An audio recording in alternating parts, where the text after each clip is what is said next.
organic, unpredictable, unknown, lovely, beautiful, a sense of fulfillment. This is part of the pleasures of life and not the chores of life. On this edition of Daily Iowan TV, smoke-free is the way to be. Stay tuned to find out how some students are finding ways around this. Worried about failing those midterms? See how one website is making a difference now nationwide. And in sports, look at how this year's basketball team compares to the last team that went dancing. That's all coming up next. This is Daily Iowan TV. I'm Tom Brokaw. For more than 100 years now, the University of Iowa community has been waking up to the Daily Iowan. Today, it's the largest newsroom in eastern Iowa. And now you can see the news every night on Daily Iowan TV and get it anytime worldwide at dailyiowan.com.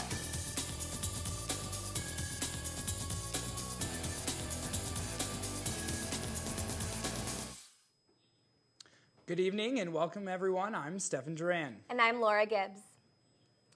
A shooting was reported outside a high school in Pittsburgh Wednesday afternoon. 3 students from Brashear High, 2 in 11th grade and 1 in 9th grade, were transported to the hospital with non-fatal injuries. The school lockdown was lifted after the shooting was contained. 5 men and 1 female were arrested and being questioned as people of interest. Police are still unsure of what the motive was. Smoking is currently completely outlawed at the University of Iowa under the Smoke-Free Air Act. However, some students are finding new ways around this law. Our own Morgan Bisker has more. Electronic cigarettes are the newest alternative to smoking. These battery-powered devices come in a variety of kits suitable for all smokers.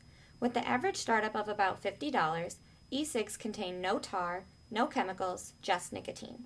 Though there has been an ongoing debate about the benefits and risks, e-cigs are likely safer than smoking tobacco. And regarding secondhand smoke, you can literally take a hit of this, blow this in your kid's face, and they will have no side effects off of it.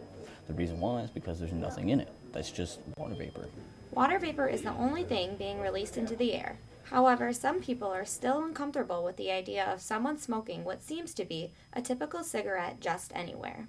Obviously, there's a time and place for everything. If someone's, it's all about being having proper etiquette.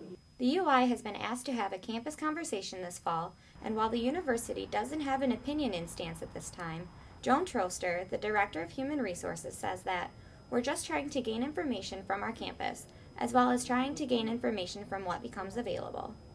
The FDA has not yet approved the use of electronic cigarettes, and until they do, the university continues to discuss the use of electronic cigarettes here on campus. Morgan Bisker, Daily Iowan TV. UISG voted yes to helping the LGBT community have a permanent staff member at the University of Iowa. The lesbian, gay, bisexual, transgender organization feels this new position will help improve communication and access to students on campus. The legislation will now be presented to UI officials for the final verdict. Students across the UI campus have been talking about the benefits of a website called Cluster Flunk. However, starting next spring, students from 50 universities will be flunking together. Cluster Flunk recently announced it will spread to an additional 50 universities across the country next semester. The founders are hoping to register around 250,000 additional users. Cluster Flunk launched last spring at the UI and was founded by 2 Iowa students. The website allows students to join groups online based on the classes they are taking, and then to share notes and ask questions to others in that same class. While Cluster Flunk is just beginning its expansion, one founder said his only hope is to ease students' burdens. Success is as long as we're helping out, as long as we're solving as many people, every student's in the world's pain points. That would be our total end goal. Roughly 35% of UI students are registered on the website. Iowa's largest electrical utilities participated in a blackout drill this Tuesday and Wednesday. Gridix 2 is a simulated electrical blackout involving thousands of utility workers, business executives, and anti-terrorism experts. The purpose of this drill is to highlight the issues facing the electrical utility industry. Hosted by North American Electric Reliability Corporation, this simulation is meant to raise issues concerning cyber sabotage or physical attack of the United States. Happening outside of Iowa City, Governor Terry Branstad signed a proclamation early Wednesday morning encouraging schools across Iowa to participate in Iowa College Application Campaign. The nationwide campaign focused on informing and encouraging high school students to apply for college sooner rather than later. Branstad said, quote, "It is important for students to recognize future job opportunities in our state, increasingly requiring college degrees," end quote. Branstad signed the document at East High School in Des Moines, where nearly 3/4 of the senior class has already submitted applications. Stick around. Coming up later in the show, and I'll tell you what's been buzzing around Iowa City in our Wednesday segment of Hawkeye Buzz. And later in sports, coverage from Kirk Ferentz's meeting with the media. Now we'll hand it over to our own Tiara Simpson with our weather forecast. Tiara? Hey guys, today's temperature was a frigid 46 degrees, but the wind made it feel colder. However, things should warm up a bit towards the end of the week. Tomorrow morning, the temperature will be 34 degrees with clear skies. Moving towards the afternoon, the temperature will warm up to 45 degrees with cloudy skies, which will continue until the evening when the temperature will dip to 41. Looking towards the rest of the week, we won't see too much sunshine. Friday will bring partly cloudy skies with a high of 48 degrees. This weekend, we can expect some showers, so make sure to bring out your umbrellas. Saturday, temperatures will be in the high 50s with a 50% chance of rain. The rain will continue until Sunday, which will bring temperatures in the low 60s. Monday, we will see the temperature drop in the low 40s with cloudy skies. Those clouds should clear up come Tuesday when the temperature will be in the low 30s. Well, that's all I have for your weather. Try to stay warm this week. Back to you two at the desk. Can't pick up a copy of the Daily Iowan?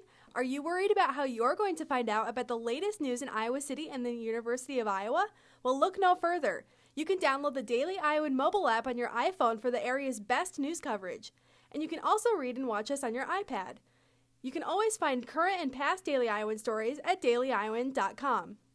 The Daily Iowan is now on TV, online, and in your pocket. If it happens, it's news to us. An investigation of an Iowa City man's death is now underway. 41-year-old Nathan Cook was reported missing last week. He was last seen leaving his house in his car alongside his dog. Cook's body was found earlier this week in Johnson County.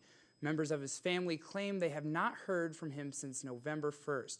Police do not suspect any foul play to be involved. Now for some news beyond Iowa, the U.S. Air Force is looking to hire a new nuclear commander. Major General Michael Carey was recently fired from the position for behavior linked to alcohol abuse. The Chief of Staff stated the Air Force has decided to crack down on their screening of new candidates so this does not happen again. Concerning our neighbor to the north, Toronto Mayor Rob Ford revealed that he had bought illegal drugs in the past 2 years. Ford admitted to his crime during a city council debate Wednesday morning after a council member asked him to take a leave of absence. Ford refused to step down from his position. Now it's time for our Wednesday segment, Hawkeye Buzz, with our own Alyssa Bergamini. Alyssa, what's going on? What's up, guys, and welcome back to our weekly segment of Hawkeye Buzz. With Thanksgiving break just around the corner, this got me thinking, what are some of the most popular restaurants in Iowa City? And which ones have the most reasonable deals on campus? Our very own Twitter followers of Daily Iowan TV were very interactive with this question and said that whether you're a freshman or a senior, these are the places you just gotta try. At Austin Otto tweeted, Donnelly's hands down. This Irish pub has specials almost every day. At HuckFin5 said, Shorts, Burgers, and Shrine. It's definitely worth the trip to Iowa City. And probably my favorite one, Ed Emmy Green tweeted, my friends and I go to Formosa almost every Tuesday. The rolls are only $3. What a deal. Once again, thanks for all your responses, and remember to stay interactive by tweeting at DITV News, and we like you, so like us back at our Facebook page, Daily Iowan TV. We'll have a great weekend, everyone, and I'll see you all next week. Guys, back to you. Thanks, Alyssa, as always. And now let's toss it over to Cody Goodwin, who's got a lot on tap for the Daily Iowan Sports Studio. Cody? Thanks, guys, and welcome back to the Daily Iowan TV Sports Studio. There's a lot going on today, so let's jump right to it. A lot of big predictions and expectations for Fran McCaffrey's squad this year, with whispers of Devin Marble and the crew being dark horse contenders in the Big Ten. Our own Kevin Glick took a look at the similarities and differences between this year's squad and the last one that went dancing. It's been quite a long time since the men's basketball team had the full attention of Iowa City in the Big Ten, but coming off of last year's NIT title game run, The buzz is back in town for Fran McCaffrey's Hawkeyes. The Hawks look to return to the NCAA tournament for the first time since 2006, when Steve Alford led the team to the number 3 seed before losing to Northwestern State in the first round of the Big Dance. Last year's team did something the 05-06 team did well at, win at home. Eric Hansen and crew went undefeated, winning 17 games, but last year's team did one better, winning 18 games at the friendly confines of Carver Hawkeye Arena, a school record. A big part of that, the home court advantage that's returned, led by the Hawks Nest. But I think the Hawks Nest kind of took the mentality that they were part of the team, and they were, and they really helped us win a lot of big games there. It's so much fun, you know.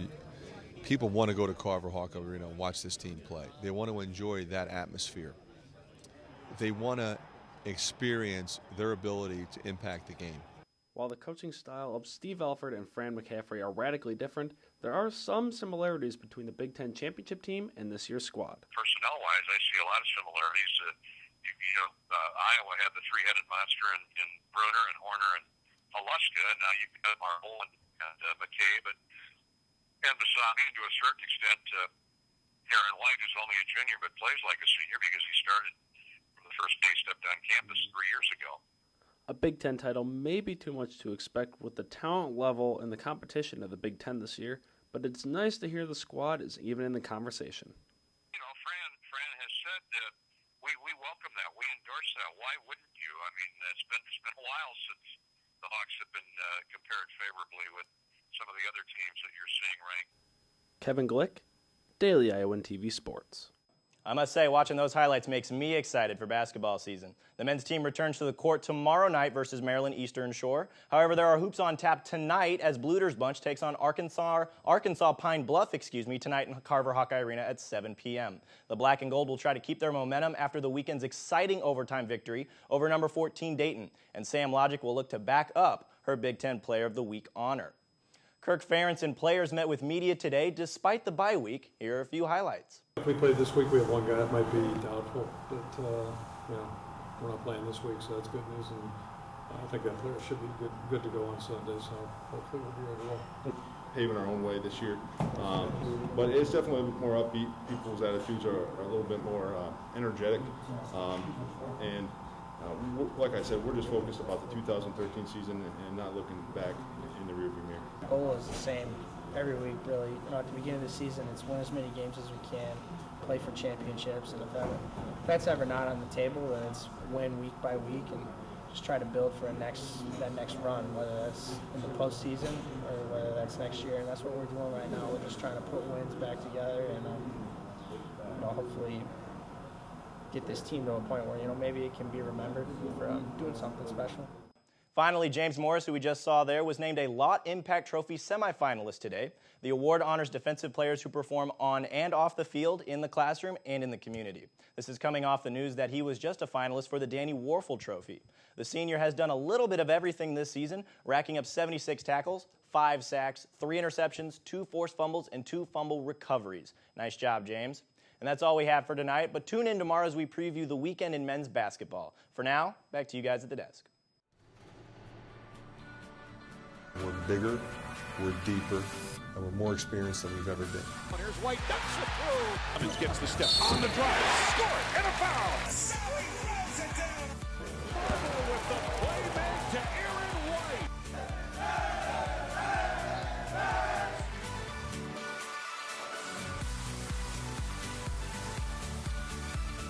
Great coverage, guys, and only with Daily Iowan TV can you get a sneak peek into Thursday's pages of the Daily Iowan.